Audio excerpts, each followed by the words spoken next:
भारत में कितने dating apps, कितने लोग करते हैं इस्तेमाल, जाने नापसंद लोगों को कैसे करें रिपोर्ट। नमस्कार, मैं हूं नितेश कुमार और आप देख रहे हैं वन इंडिया हिंदी। दिल्ली में जिस तरह से डेटिंग एप्स पर प्यार, फिर घर वालों से बगावत और हत्या के बाद अब मर्डर मिस्ट्री उलझी है, उससे कहीं ना कहीं ऐसी डेटिंग एप्स का इस्तेमाल करने वाले लोगों को सोचने पर मजबूर कर दिया है। लेकिन क्या आप जानते हैं कि भारत में कितनी ऐसी डेटिंग एप्स हैं जहां लाखों भारतीय अपना समय जाया करते हैं। और हां, सबसे महत्वपूर्ण बात यह कि अगर आपको इन एप्स पर कोई परेशान करता है तो आप उसको कैसे ब्लॉक कर सकते हैं। तो चलिए आपको बताते हैं ये पूरी जानकारी। तो सबसे पहले आपको बताते हैं कि भारत में कितनी डेटिंग एप्स हैं, इस पर कितने यूजर्स रजिस्टर हैं। अगर आपको कोई दिक्कत है तो आप एप्स पर शिकायत दर्ज कैसे कर सकते हैं। ये हैं वो डेटिंग एप्स जो भारत में सबसे पॉपुलर हैं: Bumble, Hinge, Happn, Aisle, Tinder, okay Cupid.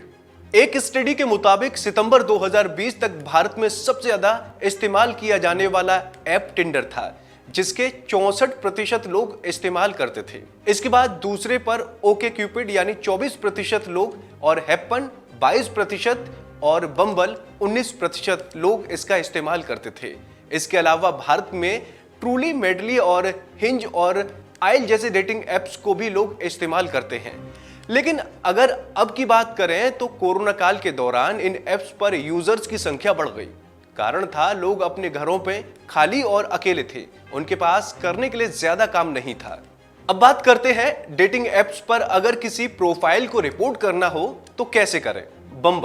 बम्बल पर कोई प्रोफाइल रिपोर्ट करने के लिए प्रोफाइल के आखिर में जाकर हाइड एंड रिपोर्ट का ऑप्शन चुनें।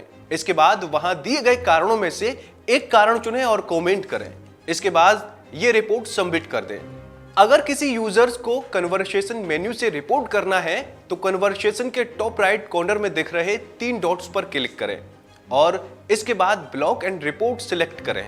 किसी की शिकायत करते समय ऐप को अतिरिक्त जानकारी दें ताकि वो शिकायत पर सही से एक्शन ले पाए। बम्बल पर शिकायत से जुड़ी अधिक जानकारी आप यहां और देख सकते हैं। हिंज, अगर हिंज पर आप किसी रिपोर्ट को करना चाहते हैं तो प्रोफाइल पर बने 3 डॉट को क्लिक कीजिए और रिपोर्ट पर सिलेक्ट कीजिए। इसके बाद शख्स को रिपोर्ट करने का कारण सेलेक्ट कीजिए। हिंज पर किसी को रिपोर्ट करने के बाद आपको उसकी प्रोफाइल दोबारा नहीं दिखेगी, ना ही वो शख्स आपको प्रोफाइल दोबारा देख सकता है। हिंज पर आप मैच बार में भी किसी को रिपोर्ट कर सकते हैं। मैच में वो प्रोफाइल दिखते हैं जिनके साथ आपका प्रोफाइल मैच होता है। यहां किसी मैच को रिपोर्ट करने के बाद वो इस बार से हट जाएगा और आप उसके प्रोफाइल को दोबारा नहीं देख पाएंगे। अगर आप किसी हिंज यूजर से ऑफलाइन मिले हैं और आपको कोई अपराध रिपोर्ट करना है तो आप नजदीकी पुलिस स्टेशन में जा सकते हैं। इसके अलावा आप हिंज को भी मेल लिखकर घटना की पूरी जानकारी दे सकते हैं। टिंडर पर रिपोर्ट करने के लिए आप यूजर का प्रोफाइल सिलेक्ट करें और उस पर नीचे जाकर रिपोर्ट सिलेक्ट करें। रिपोर्ट के साथ साथ टिंडर यूजर को ब्लॉक करने का भी ऑप्शन देता है। तो ऐसी तमाम जानकारी के लिए आप बने रहिए वन इंडिया हिंदी के साथ।